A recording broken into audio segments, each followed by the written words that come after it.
gedung O, gedung O di kantor Fakultas Kesehatan, Bapak Ibu sekalian. Waktu orientasi di Fakultas Kesehatan kemarin saya sudah memperkenalkan diri sebenarnya ya. Dan saya kenalkan staf-staf yang lain, termasuk kaprodi-kaprodi yang lain. Oke, ini kelas RPL yang angkatan kedua.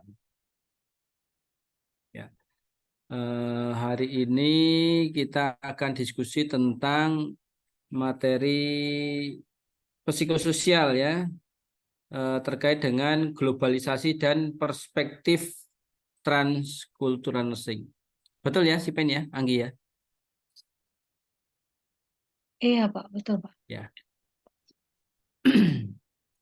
Oke, kelas RPL ini secara daring ya, tapi memungkinkan juga secara luring. Harapan saya sih ada beberapa kali tatap muka luring kalau memungkinkan. Yang paling jauh dari mana nih? Timor Leste, Pak. Timor Leste berapa orang? Sementara 4 orang, Pak. Timor Leste 4 orang. Kalimantan Iya. ada? Ada, Pak. Dan Timur berapa Pak? 15. Kalimantan Timur 15. Dari Lombok, Sumatera, Medan, Nias, Pak. Nias. Nias. Oke, Nias. Ada, Terus Pak. mana lagi? Palembang Pak. Palembang, Palembang. Palembang kayaknya banyak juga ya? Berapa? Kopeng Pak. Kopeng. Kopeng itu mana? Kalimantan. Dari Sumatera ada? Sumatera? Nias Sumatera, Pak. Nias Sumatera Atambua, Utara. Atambua ada?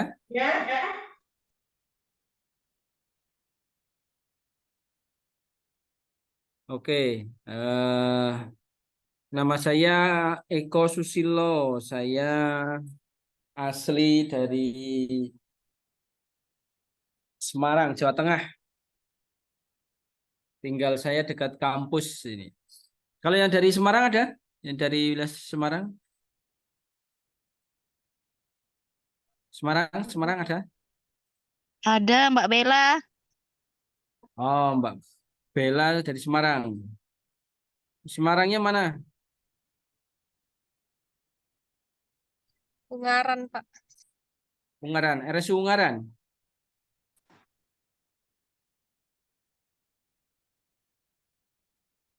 Dari Ambarawa ada? RSU Ambarawa?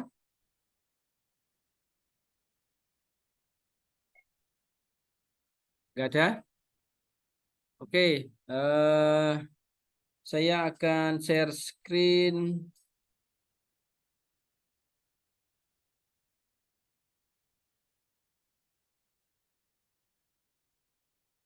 Ya, sudah kelihatan? Anggi, sudah kelihatan, Anggi?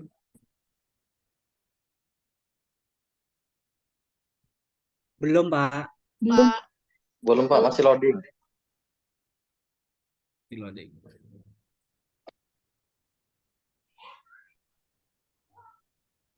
Kevin. Masih loading lagi? Masih belum, Pak. Belum Pak. Masih Belum, Pak.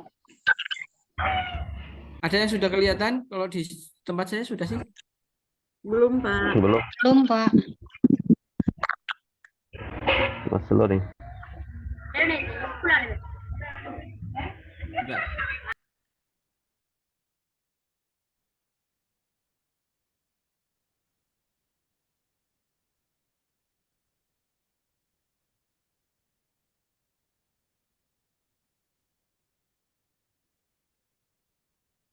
Oke, udah kelihatan, Pak. Sudah kelihatan Pak. Sudah ya? Ya. Oke. Eh, kalau di kelas CPL ini kita lebih banyak diskusi saja ya. Karena ini sebenarnya kan konsep-konsep dasar ya. Konsep dasar yang sebenarnya setiap hari kalau rekan-rekan yang di tempat kerja ini sudah mengalaminya, memberikan asuhan keperawatan langsung pada pasien, klien ketika dulu jadi peran perawat klinik yang langsung memberi pelayanan terhadap pasien atau klien. Ya. Dalam perkembangannya, konsep-konsep ini diawali dari konsepnya Leninger sebenarnya. Ya. Konsep-konsep dasar transkultural nursing ini adalah dicetuskan dulu oleh Leninger lewat beberapa penelitian dan buku yang dirumuskan, sehingga ada konsep yang terkenal di konsepnya Leninger, yaitu Sunrise Model, ya, model asuhan keperawatan yang mengutamakan asuhan keperawatan berbasis budaya, ya, sehingga nanti di konsep-konsep pemberian asuhan keperawatannya Leninger memberikan panduan intervensi. Ada 3 intervensi utama yang dikembangkan untuk merawat pasien yang terkait dengan aspek budaya atau transkultural nursing.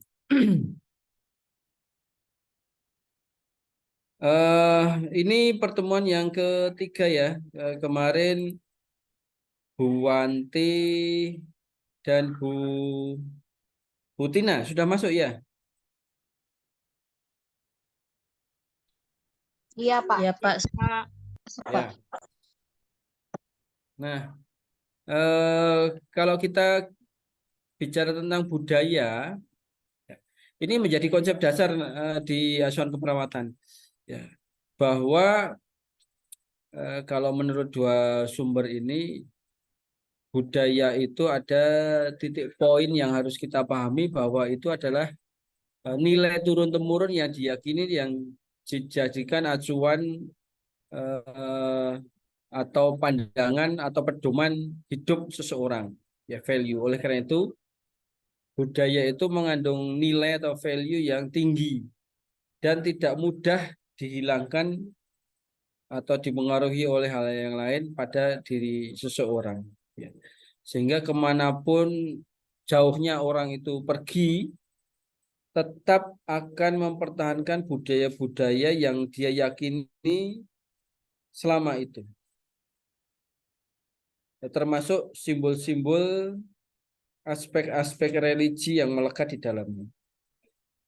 Sehingga otomatis ketika kita nanti bersinggungan dengan pasien, maka upaya-upaya kesehatan yang dilakukan itu sedikit banyak akan bersentuhan dengan nilai value seseorang terkait dengan budaya atau culture yang dimiliki oleh seseorang. Nah, ini akan menjadi dasar-dasar kenapa budaya itu penting atau culture itu penting. Ada beberapa alasan, ya, kenapa perawat itu perlu mengetahui tentang budaya pasien atau klien. Kita lihat alasan-alasan yang disampaikan oleh Leninger. Yang pertama, bahwa ada peningkatan jumlah migrasi secara global, perpindahan, ya. Oleh karena itu, kalau model pembelajaran daring seperti ini sebenarnya menghambat migrasi seseorang, ya. Orang atau mahasiswa duduk di tempatnya masing-masing sudah bisa berkomunikasi, berinteraksi dengan dosen-dosen yang ada di Ungaran Semarang ini. Betul ya? Sehingga kalau daring seperti ini interaksi budayanya juga kurang, ya. Kadang-kadang mahasiswa berinteraksi seperti ini juga kadang-kadang karena pengaruh sinyal dan yang lainnya, pekerjaan, jadwal dan sebagainya, kadang-kadang juga tidak maksimal ya. Sebagai contoh kuliah pun masih bisa disambi ya, mendengarkan daring terus mengerjakan hal yang lain, nyupir, mengerjakan tugas, mengerjakan pekerjaan rumah tangga dan sebagainya. Betul ya? Sehingga kalau daring itu bagusnya sih semuanya on cam. Ya. Coba Bapak Ibu on cam semua biar saya kenal senyuman-senyuman Bapak Ibu semuanya. Ada yang masih di kantor ya, Bu Yunistia ini. Di mana Bu? Oh di rumah. Pak, baru pulang Oh baru pulang kerja. Di rumah sakit atau di mana Bu? di rumah sakit, Pak. Rumah sakit. Sudah berapa tahun Bu? Oh, 5 tahun, Pak, di rumah sakit. Di ruang apa? Di ruang perawatan, ya pindah-pindah, Pak. Pindah-pindah nomaden. Anu ya, rotasi ya, sering rotasi gitu ya. Enggak juga sih, Pak, tapi ada rotasi maksudnya. Oh, ya. Kemarin saya bimbing mahasiswa yang besok wisuda ini meneliti tentang kepuasan karyawan terkait dengan rotasi kerja. Setahun bisa 3 kali rotasi. Oke, Bu Rusniwati dari mana ini? Dari RSUD Lamandau, Pak. RSUD? Lamandau, Kalimantan Tengah. Oh, Lamandau. Ini besok ada sekitar 8 orang mahasiswa bidan dari Lamandau yang di wisuda ini besoknya. Ya, Iya, Pak. sebentar lagi Ibu Rusni kita wisuda ya di Lamandau. Amin, Pak. Lamandau banyak ini mahasiswa di sini. Tapi kemarin nyampe itu satu minggu di sini. Iya, mahasiswa bidan. Ya, mahasiswa bidan Lamandau. Oke, terus ada lagi Pak Dono. Dari mana Pak Dono? Dari Pangkalan Bun, Kalimantan Tengah, Pak. Pangkalan Bun ini juga banyak mahasiswa dari sini. J. Oke, rumah sakit Pak? Di puskesmas, Bapak. Oh, puskesmas. Oke. J. Oke, berarti kelas ini lengkap. Ada yang dari rumah sakit, ada yang dari puskesmas, ada yang dari klinik, ada yang sudah jadi pejabat. Wah, ini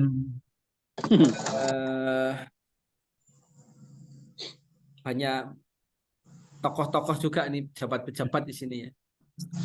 Pak Puji Susanto ini karu ya Pak ya. Dari mana Pak Puji? Saya Pak, Ya. dari Purwodadi. Oh, Purwodadi. Di rumah sakit mana Pak Puji? Tadinya di klinik Pak, sekarang di Sen Mandiri Pak. Oh, di klinik. Punya klinik mandiri. Ya Allah. Iya. Kayaknya saya punya kawan juga namanya Pak Jun, tapi alumni Ngudi Waluyo. Purwodadi. Ya, Pak. Saya dulu ngajar di Purwodadi Pak, di Stikes Anur. Tahu ya Pak ya? Ya saya Pak. Saya satu angkatan sama Pak Kolet, Mbak Suwanti. Oh, Pak Kolet, Bu Suwanti. Pak Susan. Oh, Susan ya.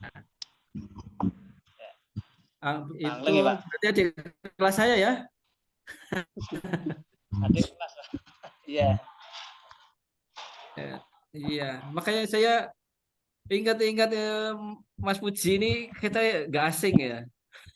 Gak asing Pak. Iya. Jauh. Di asrama ya dulu ya, di lantai 2 ya. Kita ya. Betul. Betul Pak. Nggak terasa. Dulu sahabat, sekarang kita berjumpa di Zoom ya. Belum ya Pak. Tapi sudah jadi bos klinik ini ya, luar biasa. Ya. Kalau teman-teman kita yang di luar itu sudah berkembang ya. Kecuali yang di dalam ini. Kita masih duduk aja terus di Ngudi Waluyo ini. Oke. Kawan-kawan semua, kita sharing aja. Banyak alasan kenapa perawat itu perlu mengetahui budaya pasien ketika memberikan asuhan keperawatan. Ini basicnya dicetuskan oleh Leninger 7 abad yang lalu, bahwa banyak upaya-upaya pengobatan yang dilakukan, bagaimana caranya dan apapun caranya itu bervariasi dari daerah satu daerah lain, termasuk orang sakit sudah dirawat di rumah sakit pun kadang-kadang juga mereka masih mengikut sertakan pengobatan-pengobatan tradisional ramuan. Saya sering menemui, saya pernah merawat pasien. Pasien itu saya rawat lukanya sampai 7 hari itu nggak ada perkembangan lukanya, bahkan malah muncul pes ya, nanas. Terus saya interview sama keluarganya.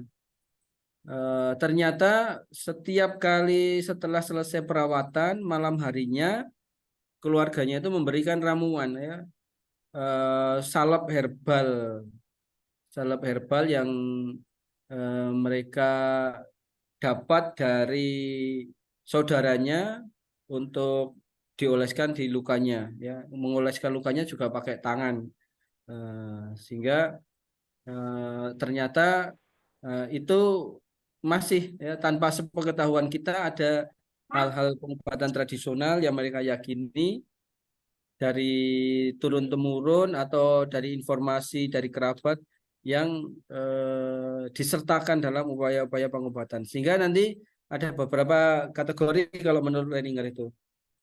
Ada budaya-budaya yang mendukung ke arah kesehatan, ada budaya-budaya yang mengkhawatirkan atau beresiko ya, mengancam kesehatan, ada budaya yang bertentangan dengan kesehatan. Sehingga nanti konsep perkembangan budaya itu ditangkap, dirumuskan oleh Leninger menjadi 3 hal itu dalam konsep culture. Dan itu pernah diteliti oleh Leninger ketika masyarakat di Afrika ada ibu-ibu yang mau melahirkan, terus berkunjung ke klinik, ke rumah sakit, ya. Ternyata diindikasikan ada resiko tinggi ya, kelahirannya, kehamilannya resiko tinggi, sehingga ada tindakan khusus ya, dioperasi ya, SC. Konsep budaya di sana ada yang melekat. Kalau orang hamil mau melahirkan itu diberikan kain di daerah perutnya untuk mereka meyakini ada nilai tertentu sebagai simbol melindungi ibu dan janinnya. Terus diceritakan di bukunya Leninger itu karena ada upaya tindakan operasi, maka ada tindakan destroy, merusak atau menggunting, melepas kain yang melekat di ibunya. Nah, terus sebenarnya keluarga dan si ibu itu menolaknya, namun tetap dilepas kain itu. Nah, karena ada kasus tertentu pada janinnya, sehingga janinnya setelah lahir tidak bisa bertahan lama dan akhirnya meninggal janinnya. Nah, setelah itu keluarganya komplain. Kalau di sisi medis, kematian bayinya itu karena ada kasus-kasus kegawatan pada bayinya, janinnya, sehingga tim medis memilih menyelamatkan ibunya.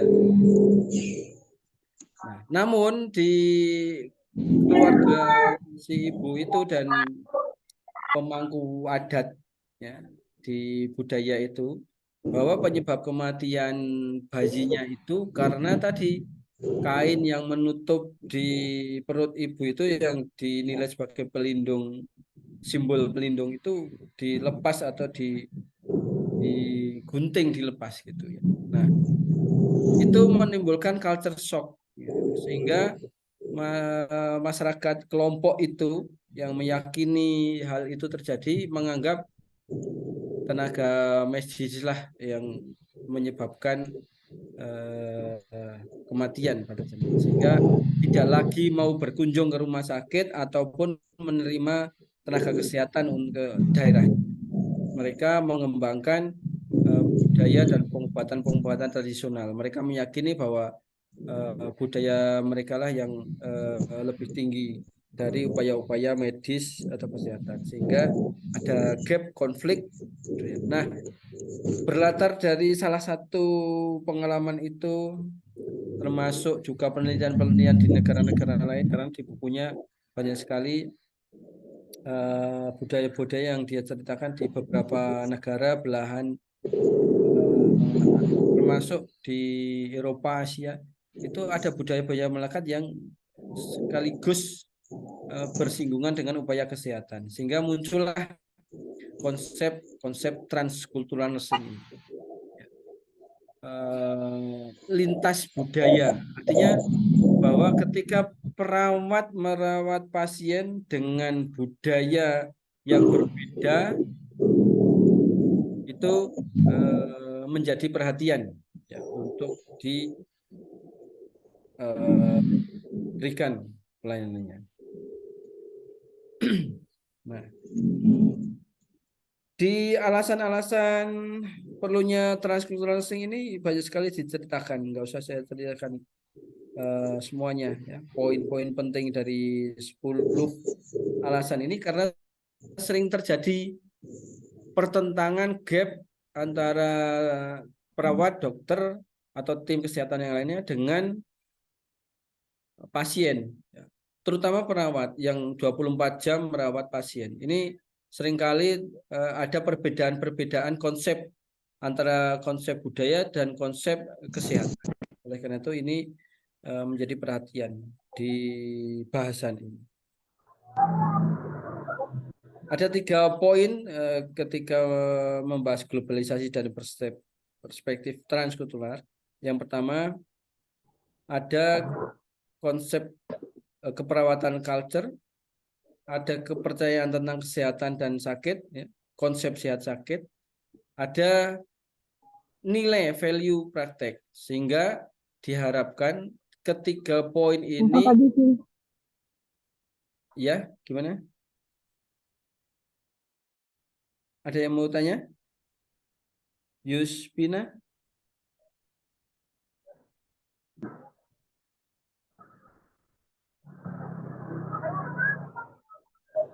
Lanjut.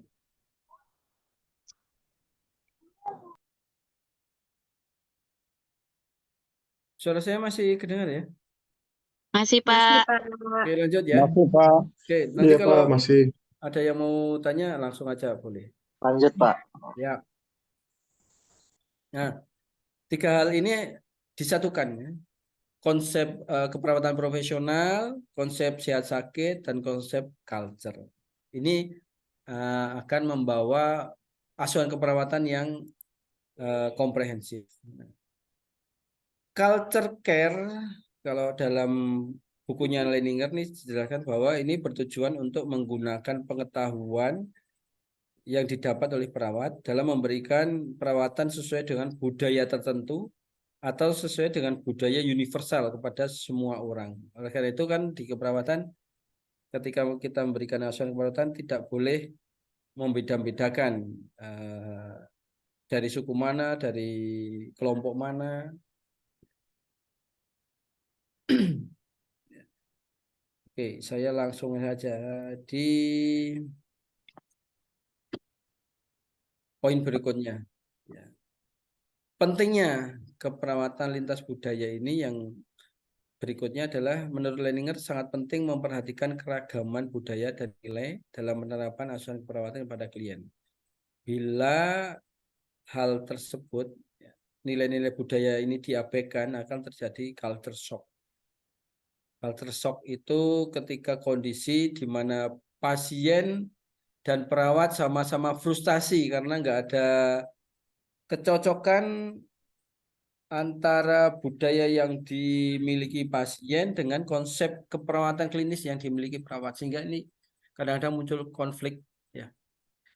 Oleh karena itu saya mau minta Bapak Ibu sekalian menyampaikan pengalaman-pengalaman bertahun-tahun di klinik, berinteraksi dengan masyarakat, ya. Pernah menemui kasus yang terkait dengan pertentangan antara budaya dan konsep kesehatan. Silakan rekan-rekan yang punya pengalaman untuk disampaikan ya. Konsep Leninger ini nanti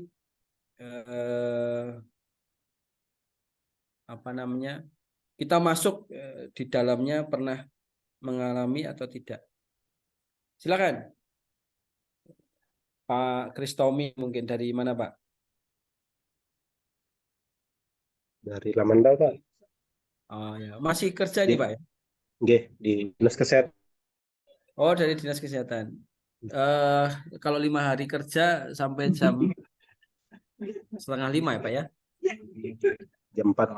Oh, jam 4. Silakan Pak.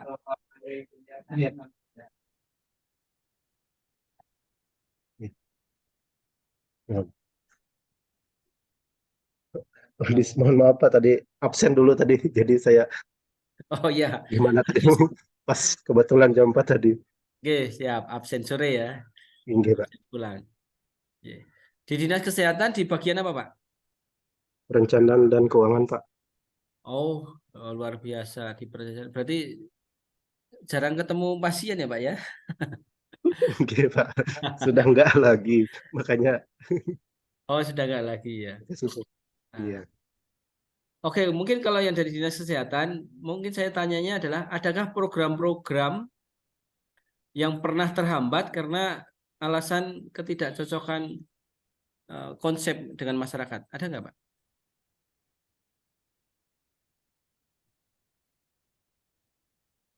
Ada sih, Pak, biasanya. Ya, misalnya apa, Pak? Yang pernah Bapak temui sesuai dengan konsepnya Leninger ini, Pak?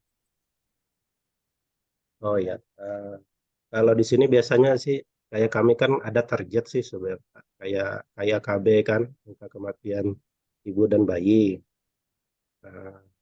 Masih agak tinggi sih Pak, karena kalau konsepnya di sini kan biasanya teori-teorinya untuk persalinan harusnya kan di Paskes. Ya. Kalau kultur di sini masih kadang dengan bidan kampung biasanya sih. Oh, oke. Jadi kan layanannya masih dilayani oleh bidan kampung. Jadi bidan dukun kampung, Pak. Mohon maaf. Ya. Jadi kan kadang karena masyarakat masih lebih percaya dengan dukun kampung daripada ya. Oh, ini menolak karena Bu Rosni atau yang lain di mute dulu biar Pak Kristomi bisa menyampaikan sampai. Oke, lanjut Pak. Karena kalau biasanya kan dengan kadang lebih percaya dengan bidan kampung. Jadi untuk penanganan kepada pasien mungkin misalnya ada kejadian yang memang tidak kita harapkan, kadang terlambat dilayani, mungkin itu Pak. Oke, terima kasih Pak Kristomi. Ya, kalau orang dinas ini mainnya dengan data ya. Nggih, Pak. Data-data AKI ya, data kematian. Ini kenapa kok masih cakupannya tinggi ya. Terutama dulu tahun-tahun 2016 19 itu kan cukup tinggi itu. Sehingga dulu isunya kan penyebab angka tertinggi tenaga kesehatan. Tapi setelah ditelusuri ternyata ada kaitannya dengan budaya gitu. Dukun-dukun bayi, dukun-dukun melahirkan. Sebenarnya kalau dukun itu dulu istilahnya orang yang ahli dalam bidang tertentu ya. Tapi kalau sekarang dukun itu konotasinya ini ya, dukun-dukun spiritual, dukun-dukun ini ya. Sebenarnya kan banyak dukun itu, ada dukun pijat, dukun bayi, orang-orang yang melahirkan. Nah, oleh karena itu setelah itu kan terus diatur, diberikan pelatihan dan sertifikat bahwa pertolongan persalinan itu mereka tidak boleh lagi. Pertolongan persalinan diharapkan oleh tenaga-tenaga kesehatan. Bidan aja sekarang untuk menolong persalinan nggak boleh sendirian dan nggak boleh di rumah, harus di tempat pelayanan kesehatan yang direkomendasikan. Nah itu walaupun demikian ada faktor yang lain kenapa angka kematian itu juga tinggi, yaitu budaya minum jamu itu masih kuat, ya, bahwa kalau di Jawa gitu ya, di Jawa saya aja yang orang kesehatan, ketika istri saya hamil, ya, orang tua menyarankan minum jamu biar kuat dan sebagainya. Nah itu murun itu masih sering disampaikan, ya. Kalau di Jawa Tengah sini Pak, kalau ada orang sakit, ya, setiap ada orang yang datang memberikan saran pengobatan tradisional. Ini loh, pakai ini, saya pernah ke sana, saya pernah ke sini dan sebagainya. Dan itu pengaruhnya amat kuat, ya. Sehingga kalau orang Jawa itu dikatakan sakit itu sebelum, kalau dia masih bisa jalan, makan, minum itu belum dikatakan sakit. Kalau sudah nggak bisa jalan, nggak bisa ngapa-ngapain, itu baru sakit dan bawa ke rumah sakit. Nah, kalau sudah dibawa ke rumah sakit, kondisinya sudah sudah parah gitu kan. Nah, ketika kondisi parah, pengobatan di rumah sakit nggak mungkin 3-4 hari langsung sembuh, nggak mungkin, pasti akan lama, ya. Length of stay-nya mesti akan memanjang. Nah, itu ternyata juga berdampak menambah image di masyarakat tuh, kalau masuk rumah sakit tuh sembuhnya lama gitu. Padahal dia ke rumah sakit itu sudah kondisi parah biasanya. Nah, sehingga waktu 2020 itu kan tinggi-tingginya 2000 sebelum COVID, ya, sebelum COVID itu sempat meningkat kepercayaan masyarakat terhadap obat-obat tradisional, tabib, terus pokoknya pengobatan-pengobatan yang di luar fasilitas kesehatan itu meningkat, sehingga program pemerintah waktu itu kan mengedukasi masyarakat bagaimana agar kalau mereka sakit yang dikunjungi pertama kali itu adalah fasilitas kesehatan, ya. Oleh karena itu sampai sekarang pun kita dianjurkan kalau mengedukasi masyarakat, ya, pertama kali yang harus dikunjungi adalah fasilitas kesehatan dulu, gitu ya. Ya, saya pernah dikomplain oleh masyarakat juga ketika ada tetangga jatuh patah tulangnya, saya sarankan ke rumah sakit, ya, sudah di rongsen, ya, sudah diterapi dan nyata sudah patah gitu. Kalau penyembuhan tulang itu kan lama gitu ya. Nah, sudah 1 minggu dikomplain oleh tetangga. Wah, ngikuti saran Pak Eko, lama sembuhnya di rumah sakit. Akhirnya dibawa pulang pasar, bawa ke ke tabib gitu ya. Ya sama aja sampai sekarang juga malah. Bahkan ada kontraktur di persendian karena lama nggak digerakkan, yang bukan area patah, akhirnya sulit juga digerakkan. Itu kepercayaan seperti itu masih banyak. Yang itu ada yang bisa menghambat upaya-upaya kesehatan. Nah itu Leninger itu sejauh itu mengamati. Ternyata tidak hanya di Indonesia, ya, di semua belahan itu mengalaminya. Terima kasih Pak Kristomi. Pak Kristomi itu sebenarnya bisa mengumpulkan data-data, ya, membuat buku dan juga bisa membuat karya ilmiah dari data-data itu, Pak. Oke, terima kasih. Lanjut, tadi makasih, Pak. ada siapa yang ini yang mau menyampaikan? Ada lagi, silakan.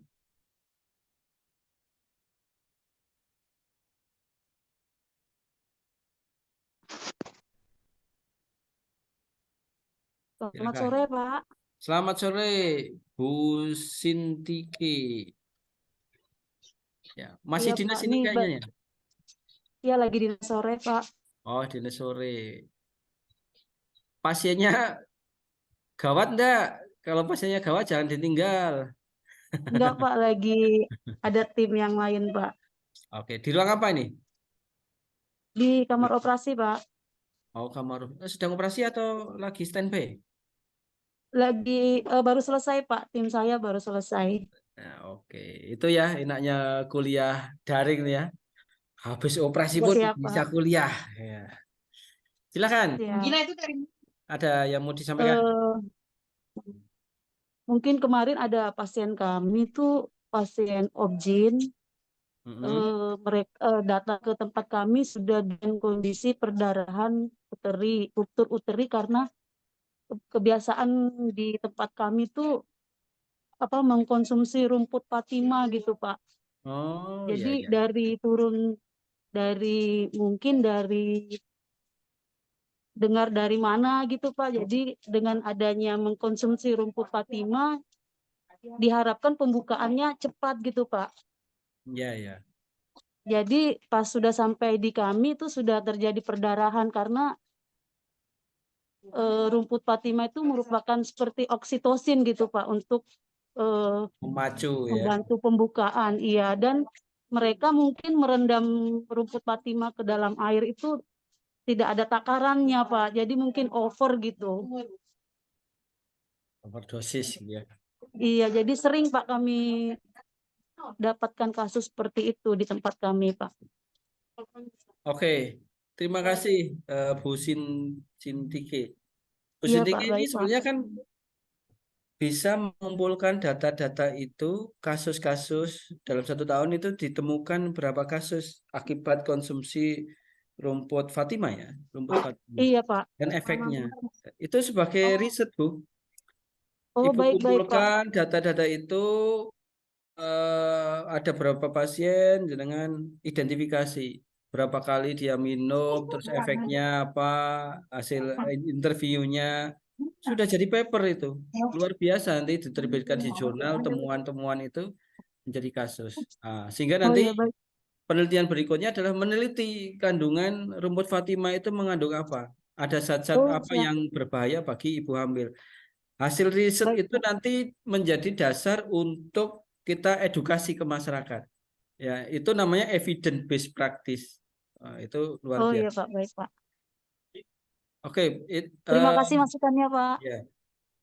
Itu temuan-temuan itu sama dengan konsepnya Leninger. Ini memunculkan teori bahwa ada konsep-konsep budaya yang sebenarnya kalau tidak pas penggunaannya akan berefek negatif. Ya.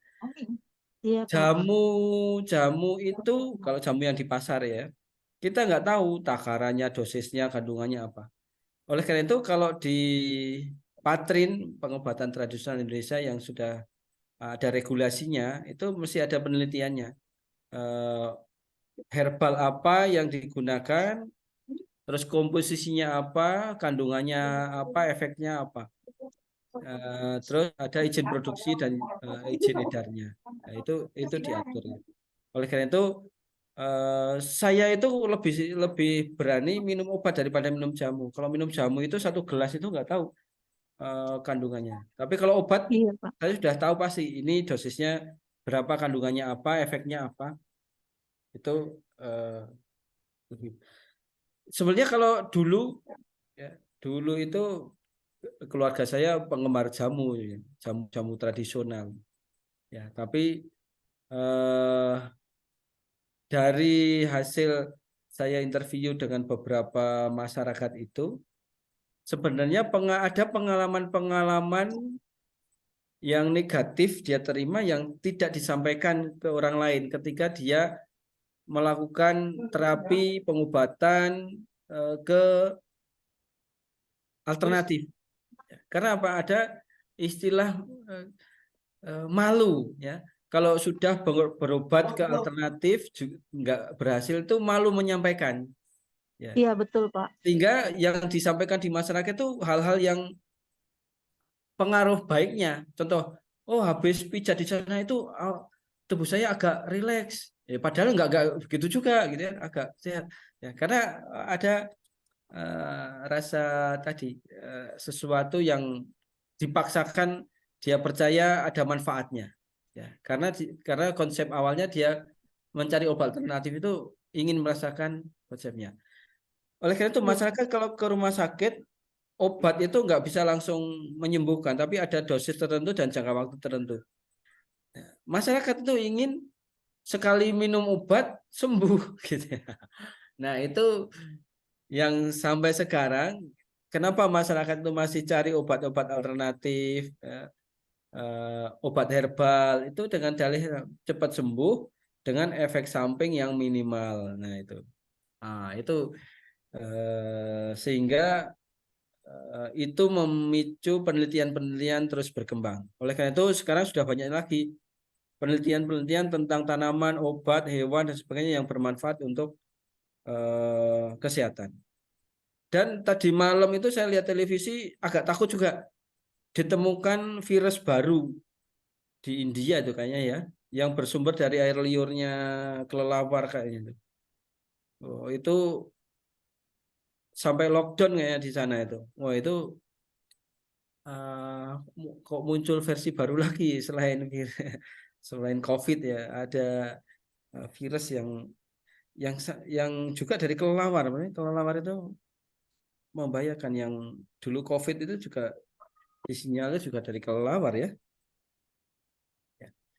Oke, terima kasih Bu Sinti. Ya, itu Baik, Pak, sama-sama, Pak. efek-efek dari tadi. Oleh karena itu kita edukasi ke masyarakat juga bahwa ada budaya-budaya yang sumbernya dari informasi atau pengetahuan yang tidak sempurna, itu yang harus diwaspadai. Ya. Contoh, orang mendapat ilmu itu bisa dari beberapa sumber. Bisa dari sumber-sumber orang lain, bisa dari buku, bisa dari hasil penelitian. Ya. Oleh karena itu, kita edukasi masyarakat, belajarlah dari sumber-sumber budaya yang jelas ilmunya itu. Dari termasuk juga hasil-hasil penelitian terhadap terapi atau obat itu, ya. Karena selama sepengetahuan saya mendampingi keluarga berobat obat-obatan tradisional itu tidak lebih ampuh dari obat dan terapi yang diberikan oleh perawat dan dokter gitu ya. Oleh karena itu lebih baik ke fasilitas kesehatan, karena kalau konsep-konsepnya dengan penyakit-penyakit klinis itu sudah ada obat, dan daripada kata ini kata itu dari herbal ini herbal itu yang komposisinya dan juga tidak ada penelitian hasil akhirnya seperti apa, kecuali obat-obat tradisional yang sudah direkomendasikan. Monggo. Oleh karena itu ada level culture yang ini nanti menjadi simbol-simbol dalam budaya masyarakat. Kalau level global dunia itu ada simbol budaya yang semua orang ketika bertemu bisa berinteraksi. Oke. Coba global itu budaya global yang diyakini bisa untuk berinteraksi satu sama lain disimbolkan sebagai apa? Bahasa. Ya. Bahasa internasional yang selama ini dijadikan yaitu bahasa Inggris. Betul ya? Betul, Pak. Ya, jadi orang mau pergi ke negara manapun selama dia menguasai bahasa Inggris, pasti ada orang yang bisa bahasa Inggris yang akan ditemui. Ya, coba bayangkan kalau di dunia ini nggak ada bahasa pemersatu seperti itu. Masing-masing ketemu di negara orang nggak paham bahasa antar negaranya, maka akan sulit sekali untuk berinteraksi dan nggak mau belajar bahasa orang lain. Nah, ketika ada bahasa Inggris, kita bisa bahasa Inggris, kita mau pergi kemanapun, pasti kita akan mengetahui ya, orang, tulisan atau simbol-simbol yang bisa diketahui. Itu kalau tingkat dunia. Tingkat nasional itu kalau di Indonesia ada bahasa Indonesia. Ya. Kita pergi kemanapun pulau di Indonesia, kalau kita bisa bahasa Indonesia akan mudah, enak. Saya punya mahasiswa dari Timor Leste. Kalau mahasiswa Timor Leste yang sudah angkatan senior itu fasih bahasa Indonesianya. Tapi kalau yang muda-muda ini sulit, sehingga pernah ada rombongan dari Timor Leste kuliah di D3 Keperawatan dan Kebidanan. Kita berikan kursus dulu 1 bulan bahasa Indonesia. Karena nanti dia akan interaksi ke rumah sakit ya, di wilayah Indonesia yang kita tunjuk, ke masyarakat, praktek komunitas, interaksi dengan masyarakat sekitar, interaksi dengan dosen, bahasa-bahasa kuliah bahasa Indonesia itu kita pelajari, dan 1 bulan bisa mengikuti. Nah, coba bayangkan kalau nggak ada bahasa Indonesia, kita ke Atambua, ke Kalimantan, ke Madura, pakai bahasa sendirinya, perang nanti nggak paham satu sama lainnya. Ya. Bahasa regional itu level berikutnya. Sehingga kalau bahasa Jawa ya pakai, orang ketemu orang Jawa pasti akan kembali ke bahasa Jawa. Ke Madura akan pakai bahasa Madura, pasti akan paham. Ya. Tapi kadang-kadang anak sekarang ya begitu lahir sekolah sudah diajarkan bahasa Indonesia, tapi meninggalkan bahasa daerahnya. Nah itu yang konsep yang salah sebenarnya itu. Harusnya dia juga belajar bahasa daerahnya, juga belajar bahasa Indonesia. Karena itu simbol budaya bahasa itu. Karena nanti dia ketika interaksi dengan budaya di lingkungannya, dia akan bisa paham dan juga bisa mempertahankan budaya. Karena di budaya itu ada nilai-nilai value yang secara turun-temurun baik, gitu ya. Karena pada prinsipnya budaya itu pasti menuju kebaikan. Nggak ada kecuali apa namanya, ada kelompok-kelompok ekstrim yang menganut budaya-budaya yang kurang baik, gitu ya. Termasuk di family dan individu. Poin paling konsep value-nya tinggi, ya. Di mana individu itu akan meyakini, mempunyai prinsip, ya. Terus divisualisasi dalam bentuk karakter, ya.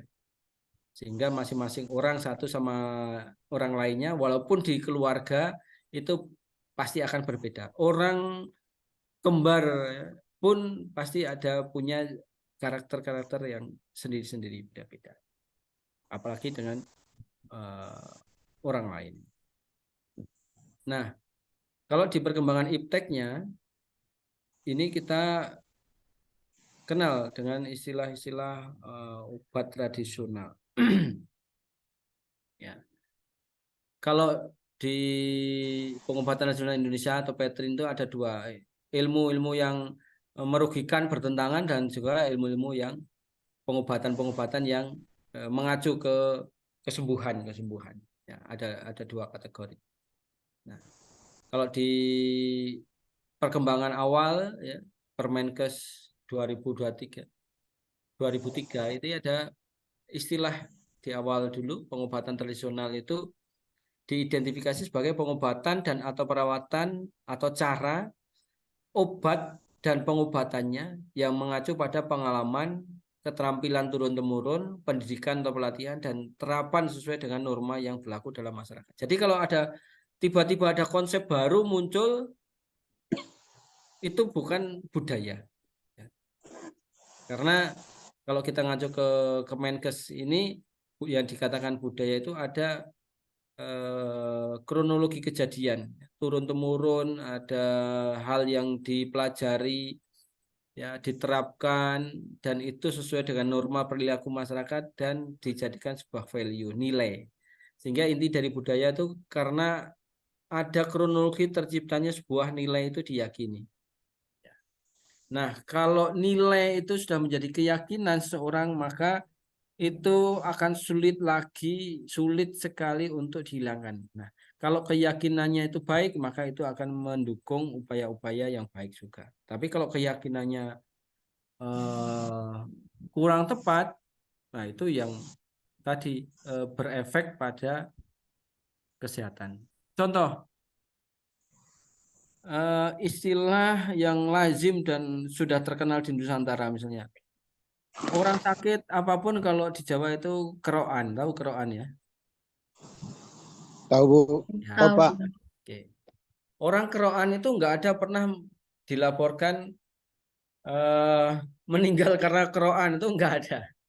Ya, pasti yang disampaikan orang setelah kerokan itu ada manfaat, merasa rileks, merasa nyaman dan sebagainya.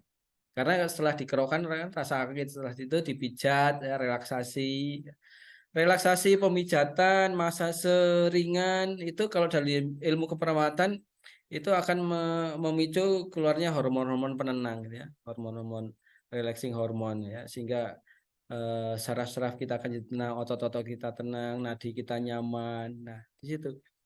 Nah, dan itu kerokan itu ada sesuatu yang dipelajari, ya. Turun temurun diterapkan. Jadi, itu contoh-contoh proses. Termasuk obat-obatan herbal yang sekarang diyakini baik, contohnya temuan jahe, bawang putih, bawang merah, lengkuas, kunir, kunyit, itu turun temurun untuk mengobati obat tertentu ya, atau dari daun-daunan, daun jambu untuk mengobati diare dan sebagainya ya. Terus obat-obatan untuk perawatan luka, untuk perawatan gigi, daun sirih dan sebagainya. Nah, itu temuan-temuan dari nenek moyang yang tanpa melalui penelitian tapi secara terus-menerus dibuktikan ada efeknya, dan akhir-akhir ini sudah diteliti ternyata betul ada efek, contohnya kunir ada efek antibiotiknya dan sebagainya. Termasuk daun sirih dan sebagainya itu ternyata ada efek-efek untuk membunuh kumannya dan perawatannya. Nah, itu sejarahnya. Oke. Nah, ini kalau di Indonesia ya, dari zaman perkembangannya sampai sekarang pun juga ada. Yang apa namanya, nomor 2 ini ya, pengobatan-pengobatan tradisional bisa juga dari aspek spiritual, kebatinan. Ya, tabib, supranatural, pengobatan supranatural itu juga termasuk ya. Selain nomor 4 ya, pengobatan tradisional telah mendapat pengaturan dari pemerintah. Oke, mungkin Bapak Ibu sekalian ada praktisi-praktisi yang mengembangkan pengobatan-pengobatan alternatif. Ada nggak di sini? Misalnya mengembangkan teknik bekam, akupuntur. Dulu saya mempelajari itu juga, tapi saya nggak ada waktu untuk menerapkannya. Adakah di antara Bapak Ibu semua, atau mungkin dengan teknik yang lain?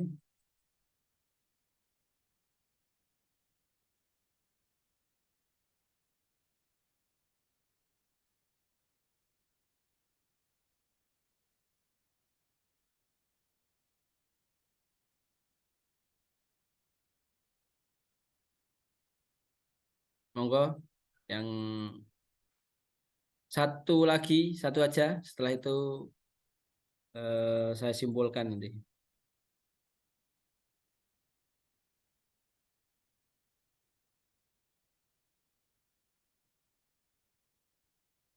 Bu Budi Pajarwati dari mana nih? Kayaknya dari Jawa nih.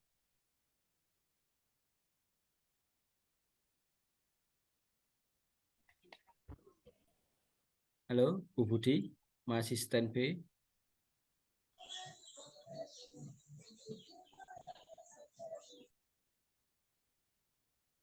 Atau yang lain? Silakan.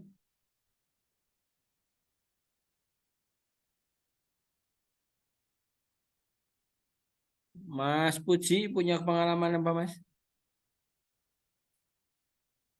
Itu Pak, kadang-kadang saya pakai terapi PAS Pak, pengobatan itu? akhir zaman Pak, Yasinan ya. pengobatan Apa? pengobatan akhir zaman, Gimana itu? terapi PAS dengan terapi istilahnya kalau Jun Sewu bahasanya campur-campur ya Pak, enggak apa-apa ya Pak ya. Ya, ya. Misalkan kita pinggang kita itu ceklik atau beban apa, kita ada satu gerakan Pak, gerakannya dengan duduk, lalu tangannya di kaki Pak, duduk, tangan di kaki langsung digigikan. Itu selama saya praktekkan sendiri. Sebelum saya pakai terapi PAS, itu pijat habis 3 kali pertemuan sama orang pijat Pak, karena pinggang saya itu sudah tidak kuat. Nah, ternyata saya kalau ada terapi PAS itu, saya nyun sewu Google, ternyata itu selama seminggu sudah ada perubahan Pak, dari saya bandingkan dari kita pijat 3 kali itu lebih bagus dari terapi PAS. Itu nanti kalau mau lihat di Google, itu cari terapi PAS Pak, PAZ itu. Nanti kalau penyakit apa saja itu diimbangi seperti itu, ternyata itu bagus sekali Pak. Insya Allah itu terapi pengobatan akhir zaman. Itu Pak. Pengobatan akhir zaman. Ya, pengobatan akhir zaman Pak. Oke, itu penemunya siapa? Kurang tahu Pak. Itu sebenarnya itu dari teman kerja di klinik. Itu dia itu sekolah selama 3 hari atau 1 hari itu khusus Pak, itu sebenarnya. Pas itu sudah ada kelompoknya, tapi kurang tahu. Saya cuman kalau ada pasien, setelah ada pasien seperti itu diimbangi dengan misalkan sakit perut, ya itu nanti lihat di Google atau ada pelajaran sendiri seperti ini, cara seperti ini, ternyata ada perubahan Pak. Jadi untuk menambah peningkatan kesembuhan gitu. Oke ya, sip. Terima kasih Mas Puji. Jadi ada Sama-sama. tadi saya baru dengar ya, ada terapi pengobatan akhir zaman ya. Ya Pak. Pengobatan aliasnya pengobatan menjelang kiamat ya, akhir zaman.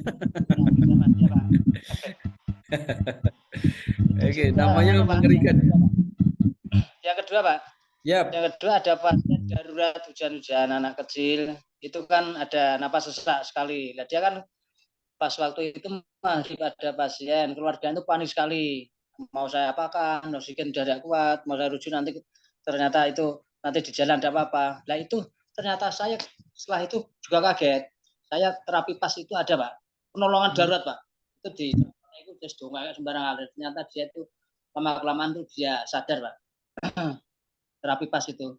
Mungkin itu ilmu saya. Tekniknya pijat atau urut atau itu pasiennya kan ditidurkan.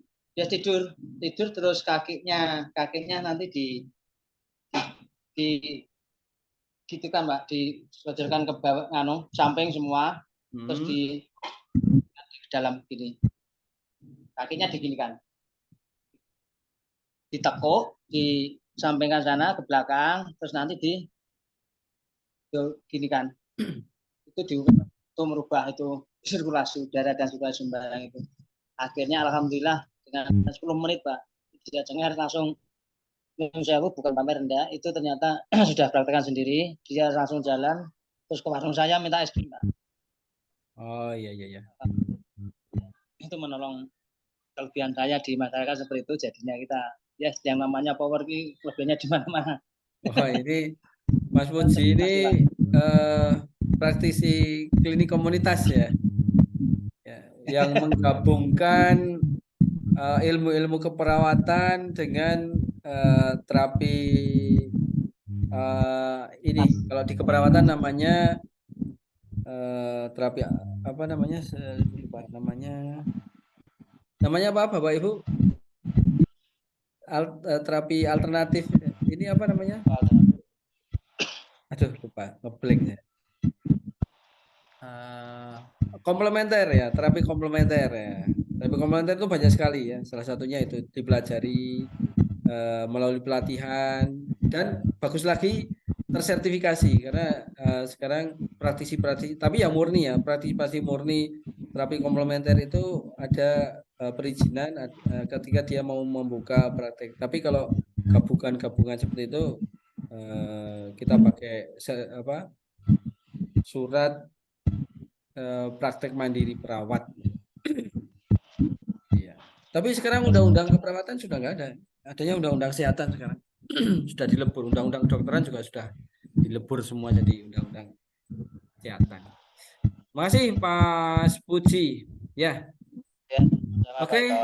Bapak Ibu sekalian, ada yang mau ditanyakan sebelum saya akhiri perkuliahan di sore ini? Ini konsepnya Leninger yang pertemuan berikutnya yang akan saya jelaskan. Aspek apa saja yang influence mempengaruhi seseorang sehat, sakit, sampai dengan menjelang kematiannya dan bagaimana peran perawat menurut Leninger untuk berperan dalam kondisi-kondisi tertentu. Ada pengaruh-pengaruh apa saja. Itu nanti pertemuan berikutnya akan saya bahas tentang transcultural nursing sampai dengan asuhan keperawatan yang nanti bisa diterapkan di klinik. Oke, ada yang mau ditanyakan sebelum saya diakhiri?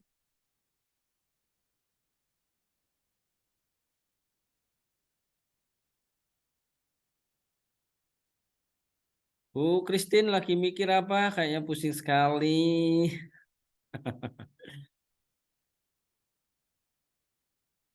Aman, Bu?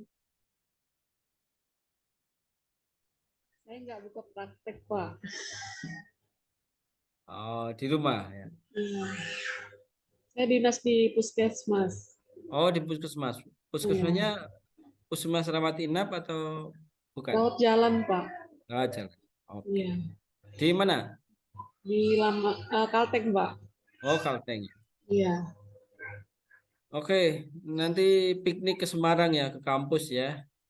Mudah-mudahan, Pak.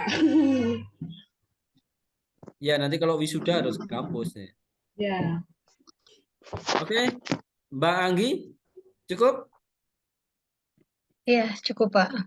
Oke, terima kasih rekan-rekan sejawat semuanya. Hari ini saya nggak bermaksud mengajari, tapi kita sharing aja dari konsepnya Leninger. Ya, nanti materi saya kirimkan ke Sipen, nanti Sipen di-share ke teman-temannya ya. Ya, baik, Pak. Oke, kalau belum ada pertanyaan, kalau ada hal-hal yang nanti masih kurang jelas, bisa ditanyakan di pertemuan berikutnya. Semoga kita sehat semua dan bermanfaat sore ini. Terima kasih. Selamat sore. Wassalamualaikum warahmatullahi wabarakatuh. Assalamualaikum. Salam sehat dari Timor Leste, Pak. Siap, kawan-kawan semua. Izin live ya. Selamat malam Pak Eko. Iya. Di sini masih sore, Bu. Di Timor Leste sudah jam 8, jam 7. Oh, 8. Purwodadi masih panas ini. Oh. Sudah mulai kering ya, Pak ya, airnya. Pak Puji.